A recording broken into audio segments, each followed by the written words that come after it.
What is up, guys? Welcome back to the Kick-Ass Podcast. I hope you're having a fantastic Labor Day weekend and Labor Day proper. We are here today to talk all things AEW All Out 2022 and, of course, the media scrum that transpired immediately after the pay-per-view, which ended up being a clusterfuck in so many different ways.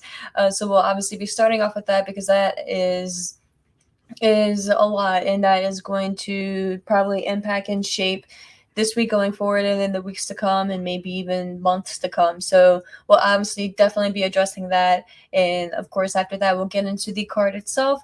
If you are watching this, thank you guys so much for checking out the YouTube page. If you're not, you can check out the video on YouTube at Kick-Ass Podcast. Full transparency again with you guys, this is the second time that I will be recording this recap from all the events that happened last night and little tricklings from this morning. The initial recording sounded like I was on a phone call, and I was not going to upload, first of all, that audio or that video for you guys. So I am sitting here and doing a round 2, and I already did a test run to make sure that the audio sounds normal. And hopefully it does, because if not, and I have to do a round 3, you may not get this shit until tomorrow. So hopefully you guys hear this tonight on Monday. If not, so sorry, guys. But with that being said, I'm not going to waste too much time because, first of all, I have shit to do. I want to get this out for you guys, and I want to listen to other people's reactions too. I haven't got a chance to listen to what anyone has said regarding all the bullshit that transpired from the media scrum. Haven't really had a chance to check anything yet. So again, gonna get right into it. I'm not gonna spend too much time on breaking down the match specifically, like move by move. Just a heads up to you guys, if that's what you're looking for, like a more in-depth on that, that's probably not this. The bulk is going to be the media scrum, kind of going over the key talking points from that, trying to figure out what the fuck happened. And then, obviously, getting into the card itself. But with that being said, thank you guys again so much for downloading and checking out the pod. You can follow us on Twitter at @KickAssPodcast_. You can follow me on Twitter at ASHMANNS. And like I said, if you're listening via audio, you can most likely check out the video for this on youtube.com/KickAssPodcast. I did do one for the Clash at the Castle review show as well. Threw that up there. Again, it's I wasn't really planning on turning this into like a video review when I initially started out the pod, just because I'm kind of weird when it comes to stuff like that. But it just kind of is easier too, just to like, I don't want to say promote the show, but just like spread the show, I guess, in a way too. So yeah, it's just kind of taking it a day by day and just kind of seeing what things will go with it. Yeah. So with that being said, we'll get right into the clusterfuck that was the media scrum. And the transcription that I will be reading is from our friends at Wrestle Talk, so shout out to them.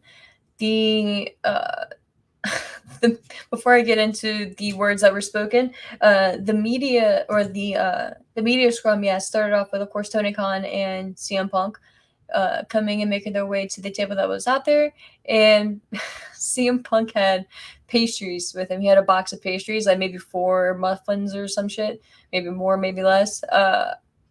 So the entirety, and just keep this in mind, the entirety of him being out there and just all the bullshit that he's saying, and not bullshit in judgment one way or another, just the shit that he's talking about, he's doing this while eating muffins and drinking caffeinated seltzer water in cans. So you got to see the visual. If you haven't seen it yet and you want to see that before you watch this, totally don't blame me.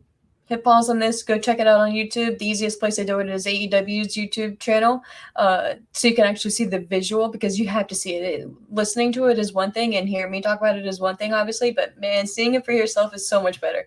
So getting that out of the way, we'll get into the actual transcription here. And again, shout out to WrestleTalk.com for that. So we started off things with Tony Khan and Punk initially being asked about the situation with Colt Cabana and AEW, and I'm pretty certain Tony Khan mentioned that he did not want to comment on it or something to that effect, because later on he mentioned at least once, maybe twice, that he wishes that he would have answered that question, because maybe if he did, CM Punk wouldn't have, and that's the door that he needed to kind of just unleash.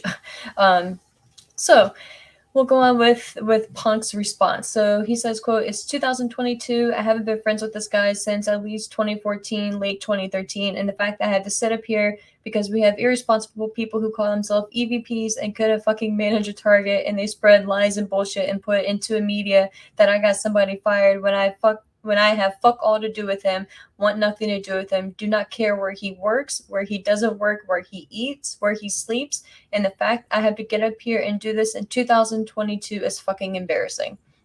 What did I ever do in this world to deserve an empty-headed fucking dumb fuck like Hangman Adam Page to go out on national television and fucking go into business for himself? What did I ever do? Didn't do a goddamn thing."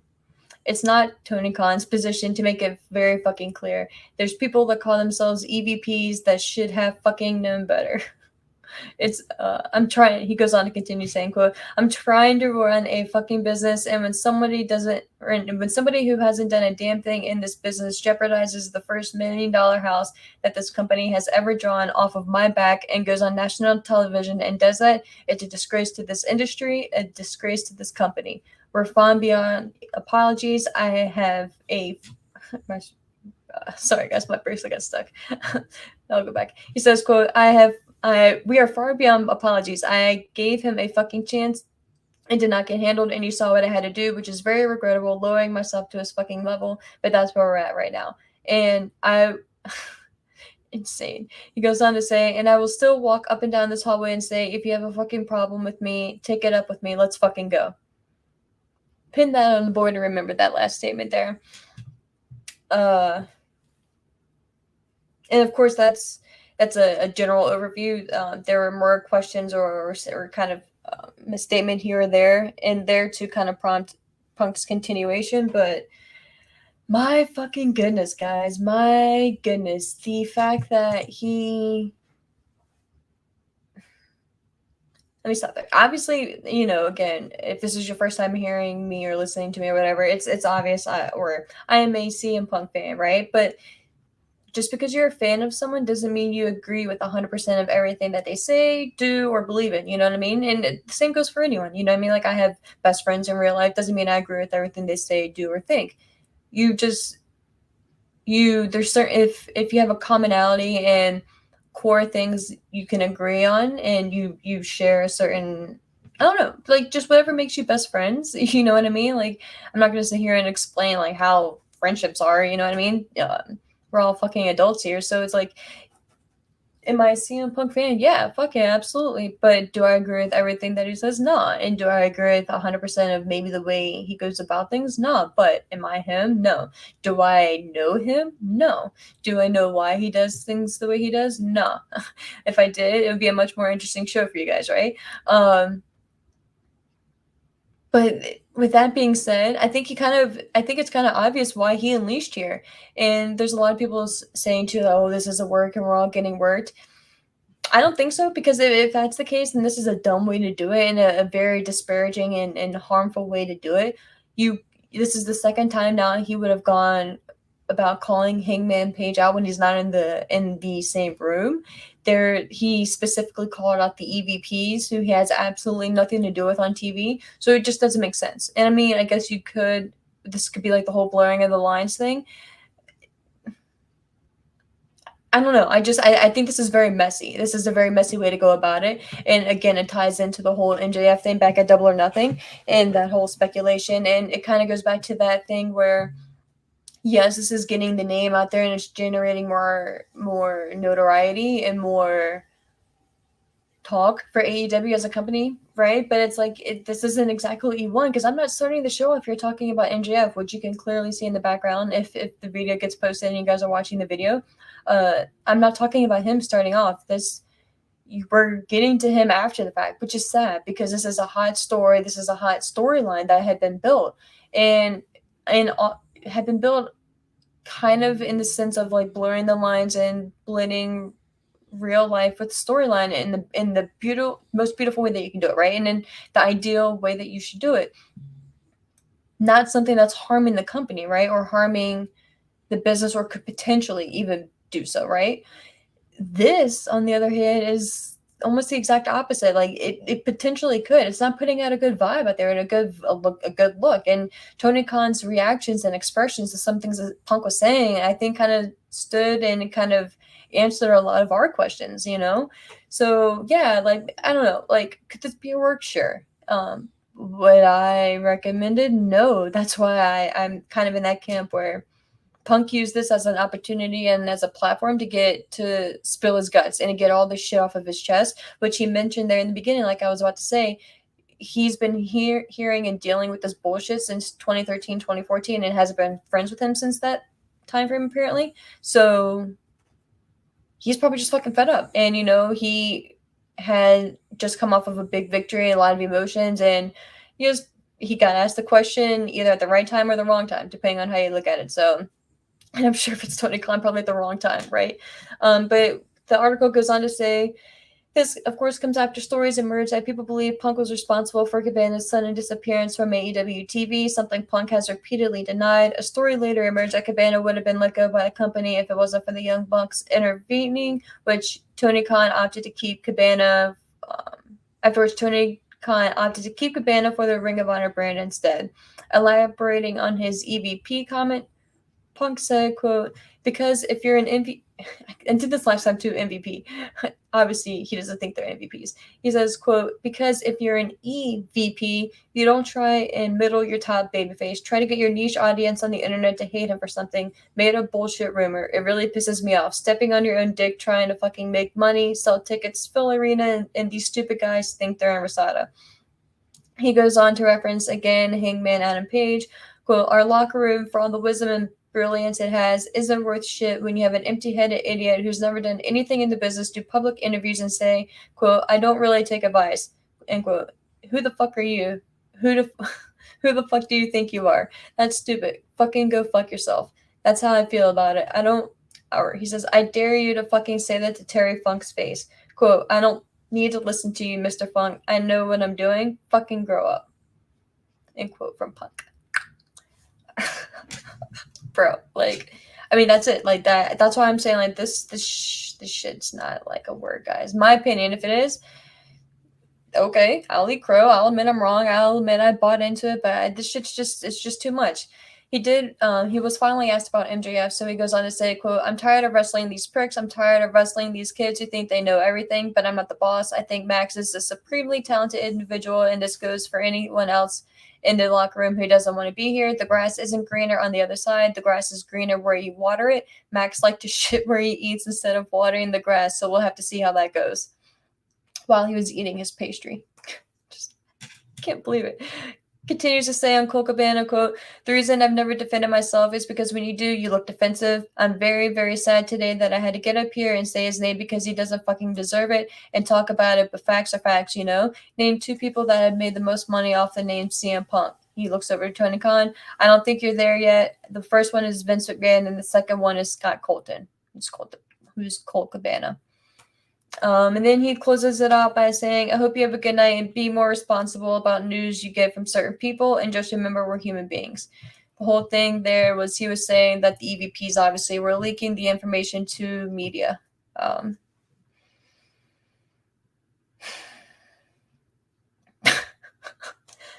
It's fucking insane, guys. It's wild. And after Punk left, he took his pastries and the remaining cans that he had to the back.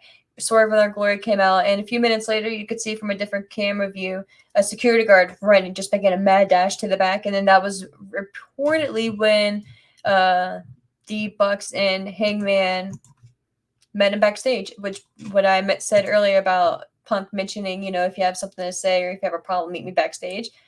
Apparently they did, which goes into not really thinking that this is a work.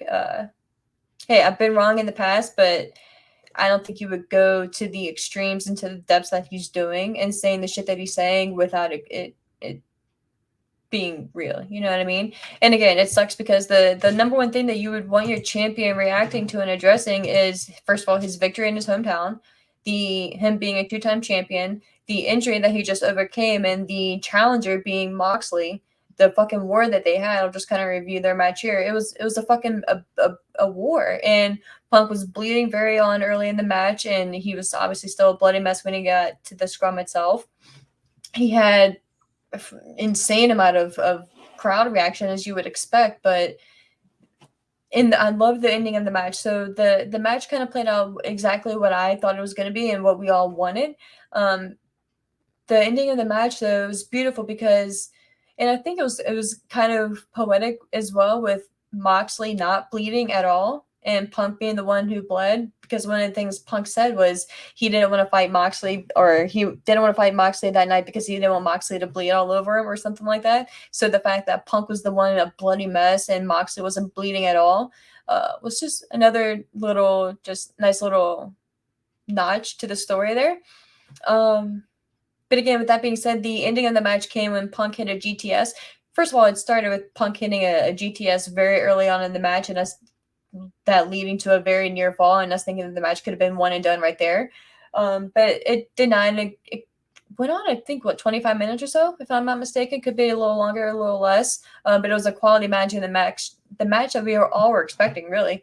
But it ended when Punk hit the go to sleep, just collapsed to his knees. Moxley was kind of staggered back and forth and then fell on top of CM Punk's back, who was still on his knees. Punk was kind of coming back to the realization, realizing what was going on, where he was at, the situation that he was in. Stood up, picked Moxley back up, hoisted him up for the GTS for the second time, got the pinfall victory, the 1-2-3, and that's how he regained the AEW championship and became our 2-time AEW champion. And again, beautifully told, exactly what you would have thought the story would have been, or in the match would have been.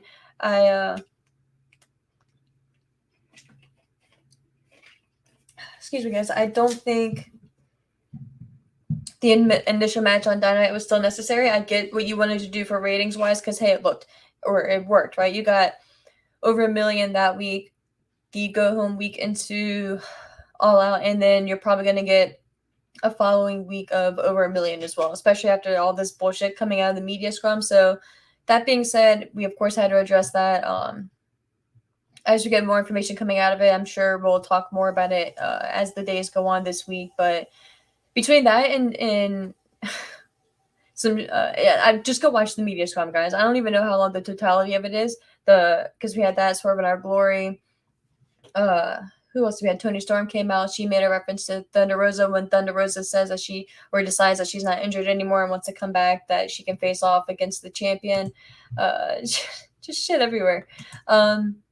Definitely implore you to go check out the media scrum, guys. So getting all that out of the way and back to the actual card itself. Again, it's sad that this is kind of the second thought, and I realized I closed out on my page after I thought I had recorded the show for you guys the first time. So let me get the official lineup pulled back here. But like I said in my original report, I didn't see the entirety of the pre-show, the 0 hour. I was a little late to getting my stream going, so I did see a little bit of the Ishii and Kingston match. Fucking chop fest. It reminded me so much of Gunther and Sheamus from this past weekend at Clash of the Castle. So if you'd like a fucking hard-hitting match, that's what you're looking for, right? Just look no further. And that's on free TV. Obviously, that was on YouTube, their YouTube channel, I'm pretty certain. So you can definitely check that out there. I'm trying to go back to the link that I had because I really liked that. There we go. All right, so I'm going to get to the main card here, guys, because, again, I just recorded an hour plus. Again, not that it's your guys' fault, but I couldn't release that audio with it being as shitty as it was.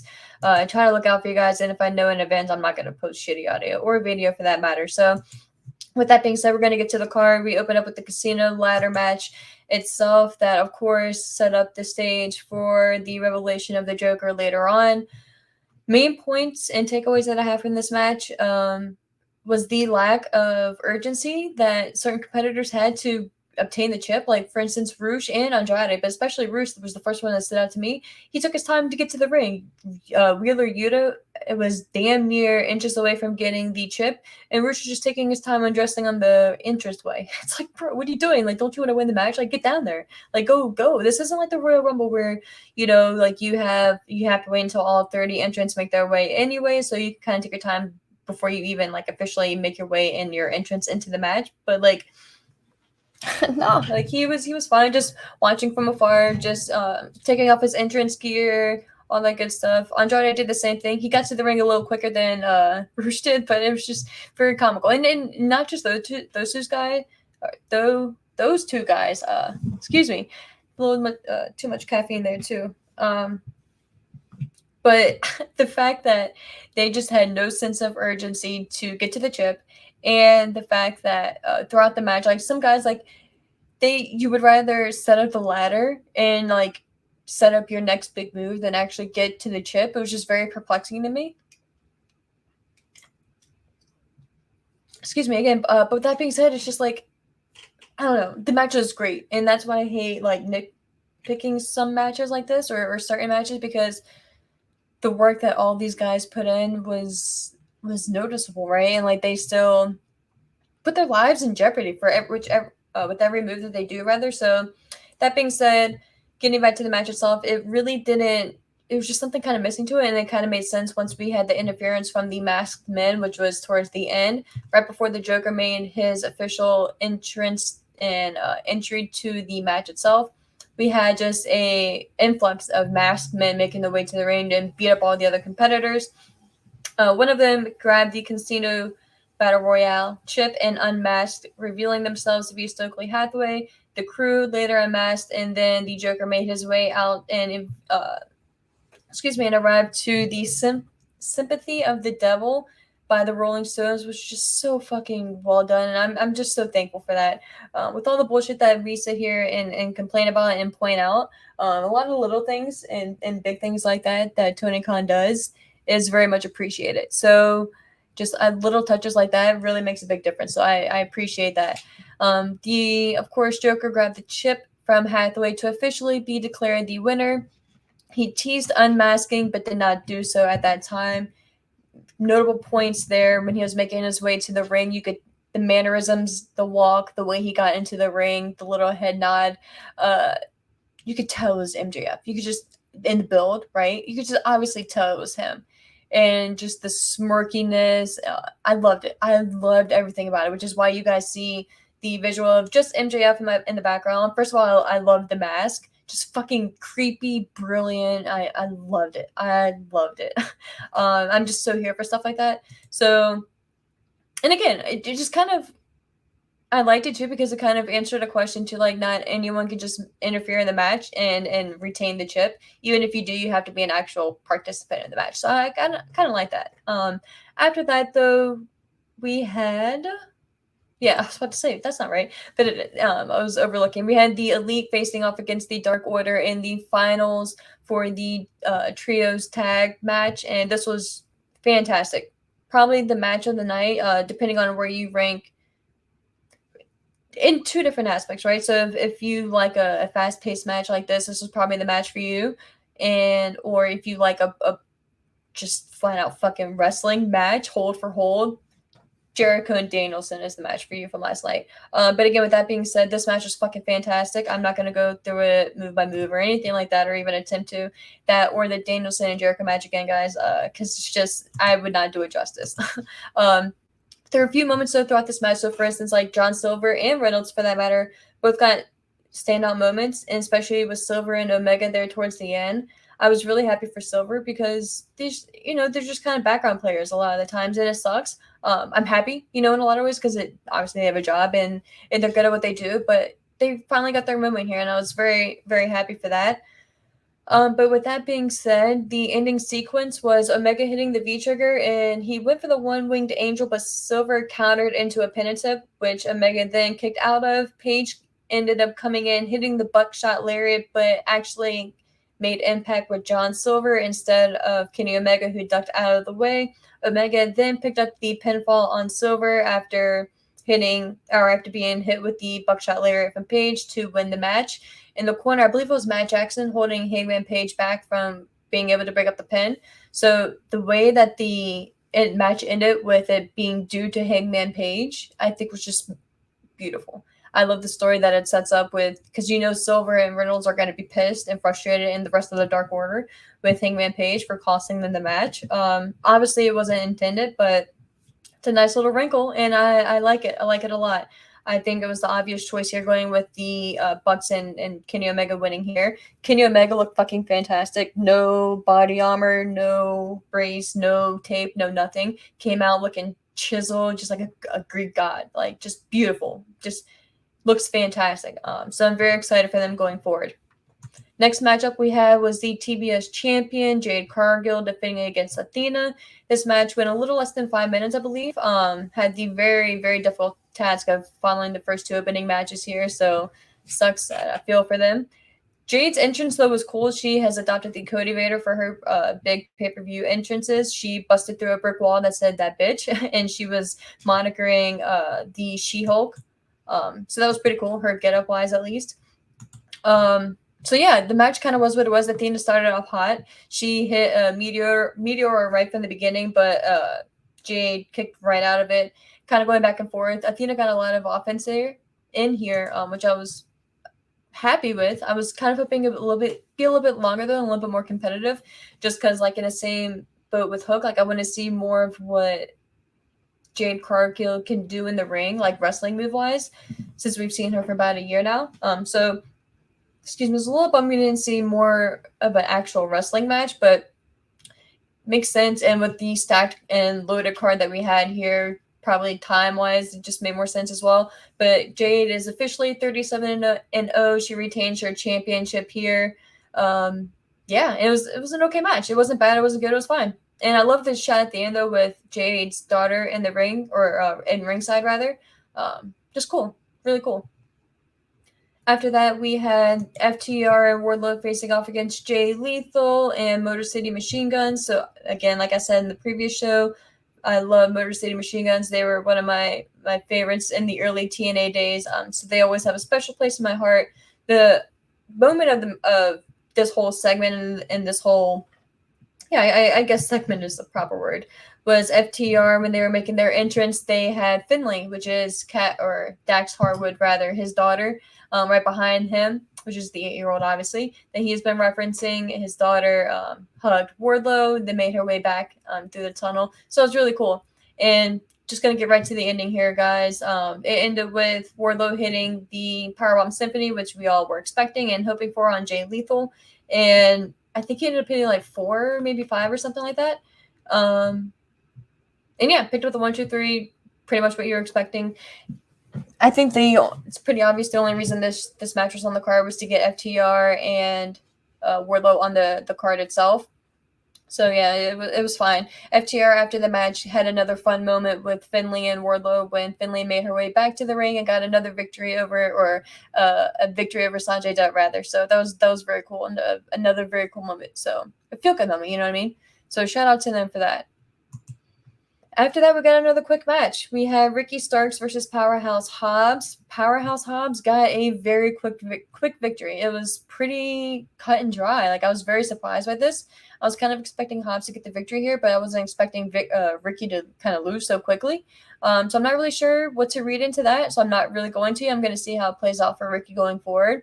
And I'm happy for Hobbs because, like I said in the previous show, I think this is just the beginning for Hobbs, and I think he should go on a rampage, no pun intended, or maybe pun intended, and on a warpath that leads to Wardlow in the TNT Championship, and I think he should be the one who dethrones Wardlow, maybe at Full Gear. Excuse me again, but yeah, I mean, with this match, with that being said, the ending sequence was Starks fighting back and hitting a tornado DDT, but Hobbs kicked out of that.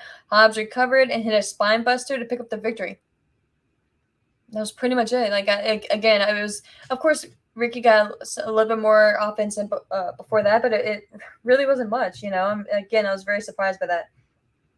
After that, though, we got the Tag Team Championships, Swerve and Our Glory versus the Acclaimed. This was another moment of the night and a kind of segment of the night. The Acclaimed were mad over. Everyone loved the Acclaimed in Chicago.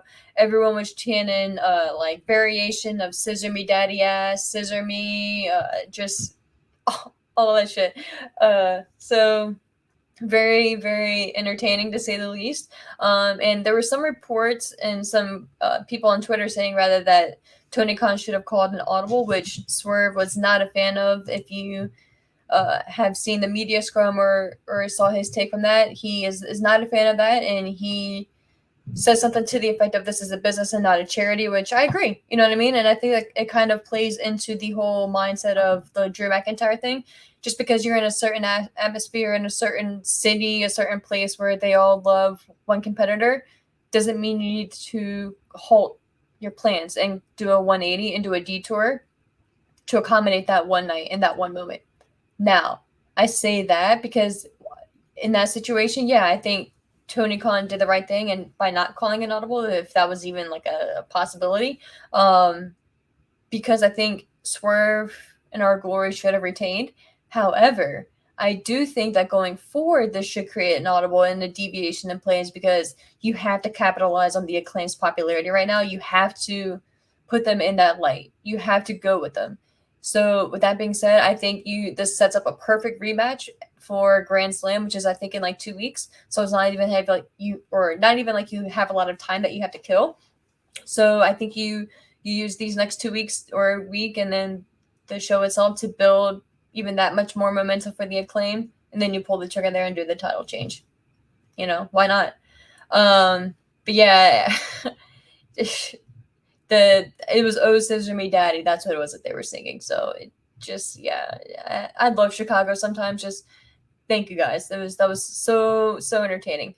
But yeah, of course, Swerve and Our Glory again officially retain here, and they should have, my opinion. The match after that was the Interim Women's Championship match. Of course, Thunder Rosa is out with a injured back. Depending on who you ask, that could be a legitimate, could not be, which I think is crazy. I don't know. I never got the vibe that Thunder Rosa was one of those to like feign an injury, but again, I don't know these people. I'm just going off of my own perception. So gonna leave that to the people who actually know each other. That being said, I thought this match was okay. It wasn't anything to really go home about. Full disclosure, my feed kind of cut out a little bit here, so I didn't see the bulk of the match. But I did see some dissension between Hayter and Britt Baker there towards the end, which I think needed to happen. And I think it's time to kind of separate these two now going forward, or get more in the limelight of doing so. So I'm sorry, guys, if you heard that background music. I don't know where that just started playing from. But with that being said, the ending wrapped up with Storm coming in and hitting a DDT to Britt Baker. Storm then hit a DDT to Hayter and scored the victory and became the new interim champion. I think it's not really much of a surprise there, especially with the news coming out that she was going to beat Thunder Rosa to begin with. But I think this is the right choice. I think this is what you needed to do. There was some concern and speculation that Britt was going to pick up the interim championship here just as kind of like a scapegoat. Or a safe measure rather, but I could see that, it would make sense, but I'm happy they didn't go that route, and I'm happy they went with Storm because you need a new direction. You need something fresh in that division. So I think this sets up a lot of possibilities going forward too. With that being said, the next matchup we had, guys, was another short match, the Jungle Boy versus Christian Cage match. And I will give myself credit on this one. I wasn't the only one who thought so, but I just knew there was something that you couldn't trust about that dinosaur Luchasaurus, man. So that's what happened. Christian Cage had already made his way to the ring and was waiting in the ring for Jungle Boy. Jungle Boy made his entrance, turned around to look at the tunnel, signaling for Luchasaurus. Luchasaurus did not come out of the babyface tunnel. He came out of the heel tunnel and clobbered Jungle Boy from behind, and ended up giving him a brutal powerbomb onto the metal grate that was on the stage. You could see a picture of Jungle Boy that he posted on Twitter or Instagram or something of the lines on his back from the grate of the steel fucking brutal. And I think it was even bleeding, just insane. Luchasaurus assisted Jungle Boy down to the ring to get the match started. The referee asked if Jungle Boy wanted to start. He said he did. Christian, of course, was just smiling the entire time and just smirking because it was all a ruse, right? It was all a plan. The bell did start though. Christian immediately hit a spear, but Jungle Boy kicked out to kind of give us that sense of hope that maybe he can go. Christian hit a kill switch and then got the easy victory for the 1-2-3. I love the story that it sets up going forward. I love the dissension that obviously is now between Jungle Boy and Luchasaurus. I love that Jungle Boy is going to be crushed now because he lost his best friend. As shitty as that sounds. So yeah, it was kind of what I was predicting going forward, and I love that it happened this way. The next matchup we had on the card, where did it go? Was the pure wrestling match between Bryan Danielson and Chris Jericho. If you listen to the media scrum, Jericho mentioned that they called this match in the ring, and it was that he hasn't loved a match like this since hasn't gotten a feeling of a match like this since him versus Undertaker about 10 years ago or something. He said like that. So that was really cool. Or no, not 10 years ago, but he had mentioned that him and Undertaker had a match or a singles proper match in his time in WWE for like 10 years, the first 10 years, which was insane. So he had kind of compared that to him and Danielson not really having a proper spotlighting match. So again, guys, if you love wrestling, like an actual like pure wrestling match, this is for you. You could tell that they were calling this in the ring and that they were just playing off of each other and instigating each other. And Danielson was really trying to just piss Jericho off, and I loved it. So you have to watch this match. This one and the trios tournament final, I think, were match of the night. A tie that you could kind of make a case for. Which is crazy when you think about the main event, but it just shows how good these two matches were for various reasons too. So depending on the story and what your favorite story is going into it, it kind of just obviously depends on that too. But the ending ended when Jericho, the referee, wasn't looking. I think they were tied up in the corner in the ring. Jericho hit a low blow and then hit the Judas effect and got the 1-2-3, which I was very surprised by. Not necessarily that Jericho got the victory, but that he just got it with the Judas effect and then that was it. The Appreciation Society did make their way down to celebrate the victory, but Daniel Garcia did not, which was an interesting note. We did see later on that Daniel Garcia will have a match on Dynamite against Wheeler Yuta for the Pure Wrestling Championship for Ring of Honor. We'll see, because Jericho said that he was not going to support Garcia, and that was kind of the whole point of this thing, was Daniel Garcia was kind of torn between his mentor that he was with now and then his hero as a child, Bryan Danielson. So we'll see how the story transcends and kind of transpires from here on out. But it was an interesting kind of note there, and it was interesting that they showed that on the pay-per-view itself too. After that, we had another 6-man tag match, House of Black versus Darby Allin, Sting, and Miro. This, again, was just, in my opinion, an excuse to get all guys on the card. It ended with, I'm just going to get right to it because we're kind of running long, and again, it's my second time recording it, guys. It ended with an interesting finish with Sting hitting or spraying the black mist into the eyes of Malachi Black, and Darby Allin getting his Last Supper roll-up victory on Black himself.